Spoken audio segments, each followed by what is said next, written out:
stories we tell. The story we told today was about Cop City. Now I'm not gonna tell people where you live, but you are in the are you within the perimeter? Yeah. Would Amaretta say you're in Atlanta? Yes. Okay. Yes, I think so. I think you would. But this topic hits home for both of us, and I just kind of wonder, what are your general thoughts? Yeah. Honestly, it's just disheartening because I feel like we, the people, have made it abundantly clear that we don't want this. Yeah. You know, I saw a line out the door of City Hall, like on Twitter or something the other day, and I'm like, it's abundantly clear, and yet and still you're like, F what y'all talking about. Like, it's a blatant F you to me, to the people. And it's hard to understand. And then also, they keep saying that they're so sure it's going to improve policing and I'm like, but you're already over policing in how you're treating the protesters. Like, you're already showing us, you know, what it's going to be, you know? Literally that, and it doesn't feel like there's any motive for change. Now, I found it very interesting that the language around it is this 21st century training, and it sounds good, and it's supposed to give off this connotation that we want to do policing different. Right. When the differences that we need are not what's being focused on. Anytime we've talked about giving more money to police departments, it is never in favor of shifting the way we do policing to better serve our communities. And as we mentioned in the episode, research shows, and it shows year after year, decade after decade, that because policing in America started off as a racist institution meant to what am I trying to say? Like the slave catchers. Weed out, slave catchers would weed out runaways and victimize black people. It is constantly informed by that thing. And I'm just out to read that what's going to be on these 85 acres is this kind of emergency vehicle course, these buildings, these things like that. Like, none of this gives. The burn training or something. None of this gives. We are training you on how to deal with people. We are training you on how to de-escalate. We are training you on how to go into situations and extract individuals. Because we see that you can do it over and over again. We get to see these videos on our Facebook feeds and our Instagram feeds of white people who are brandishing weapons. Absolutely. Or white people who have having whole meltdowns. Meltdowns.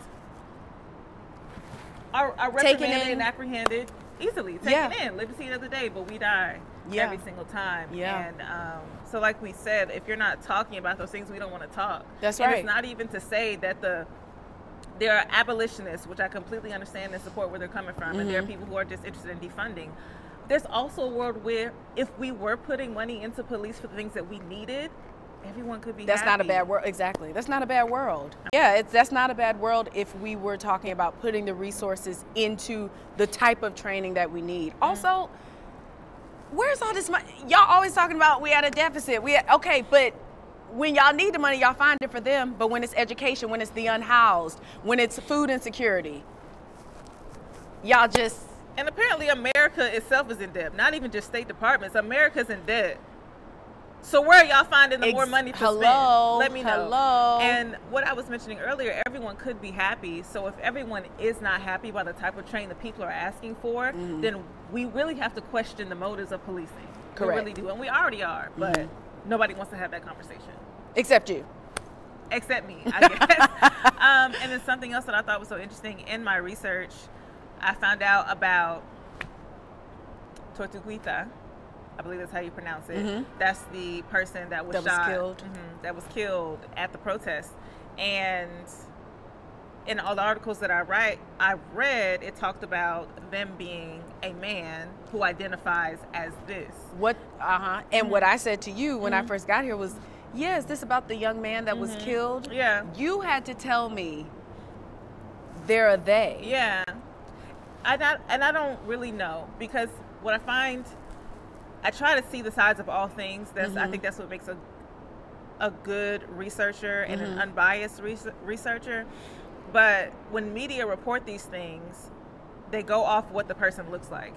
When they're dead, they go off what the person looks like. Yeah, sure. But the way it's written in the articles, it just makes so much room for people to misgender someone and to purposely go on this diatribe of why queer people are deviant. Correct.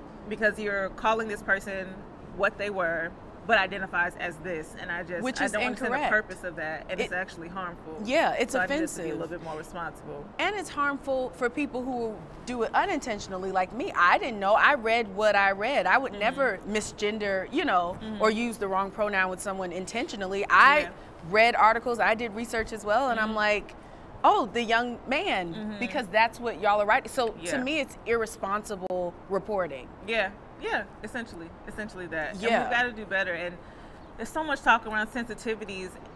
If you can just call people what they want to be called. Simple. It's just a respect thing.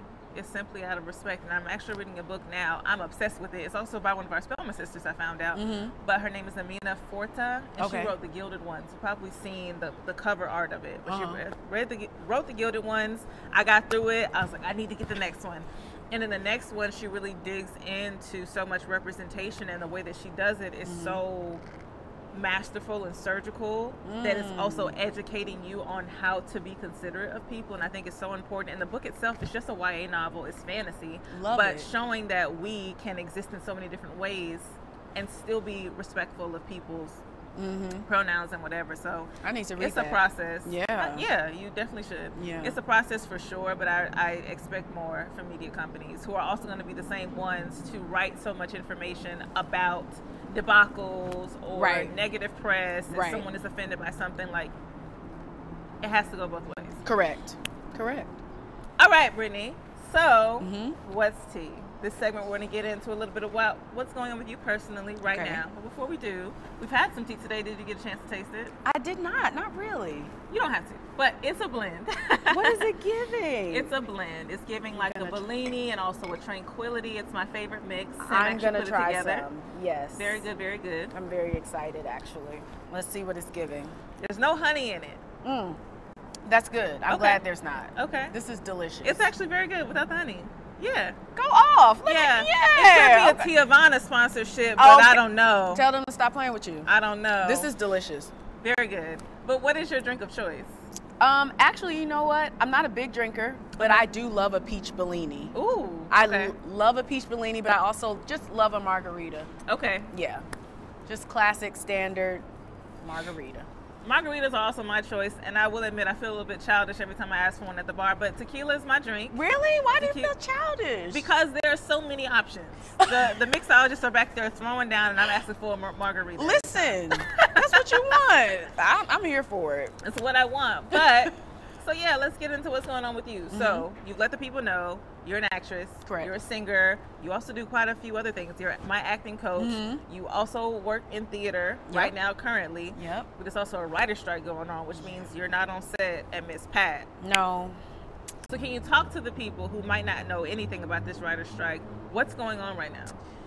Oh, I'm trying. Okay, what's the short version? What's going on is that streaming is making these corporations and networks a lot of money. Yeah. And it has changed the format of how television works. Yeah. And how television writers are paid, how actors are paid. And basically, there's a few issues, but just to break it down in a simple way. For example, we used to get residuals, meaning whenever an episode of television airs that I'm in, I get paid. That still happens for certain shows, right? The issue with streaming is that when it was on a network, they could dictate when it aired. So they could really count how many times it aired and have a solid number. With streaming, people could just play it over and over and over again, and they're being cheap, and they don't want to pay the writers and the act, etc., for the number of streams, in those residuals. So that's just a piece of it, but basically it's corporate greed. And writers want to be paid their just due, and rightly so. And so until they receive that, they're striking. We were supposed to go back to work on Miss Pat last week, and we can't. We're still here. Yeah, we're still here because... So that's interesting. I knew most of what you were saying, but it sounds like the biggest issue here are the streamers and not necessarily the production studios. That's correct. Okay. That's correct. But the studios are also in the mess too, because y'all all pay the people. It trickles down. So it's all of the above. Yes. That's good to know. So, since you're not on set, what are you doing with your time? Well, right now I'm actually assistant directing The Wiz at True Colors. Yes, come on in. I need tickets. Yeah, you will have some. At True Colors Theater Company here in Atlanta, Okay. Kenny Leon's True Colors Theater.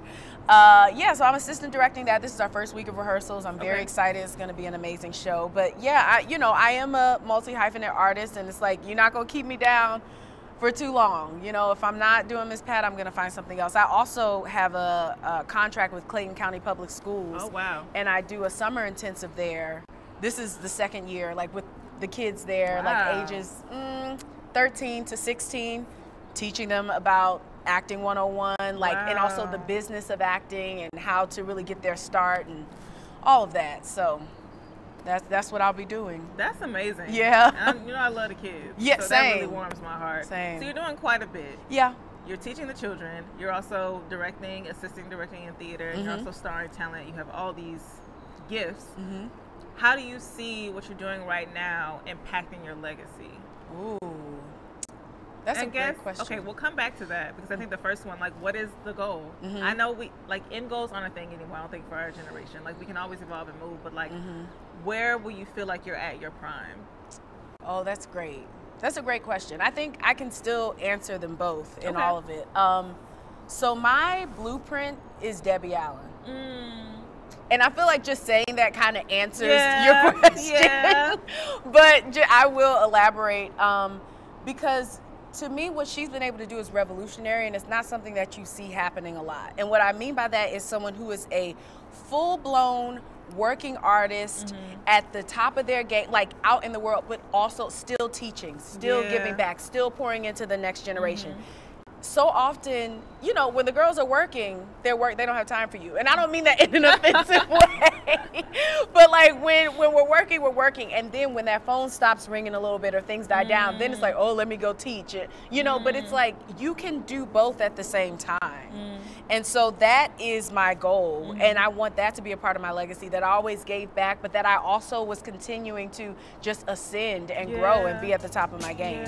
If you're watching on YouTube, you have not seen the whole thing, and she just dropped so many gems, so make sure you tap into Patreon to catch us.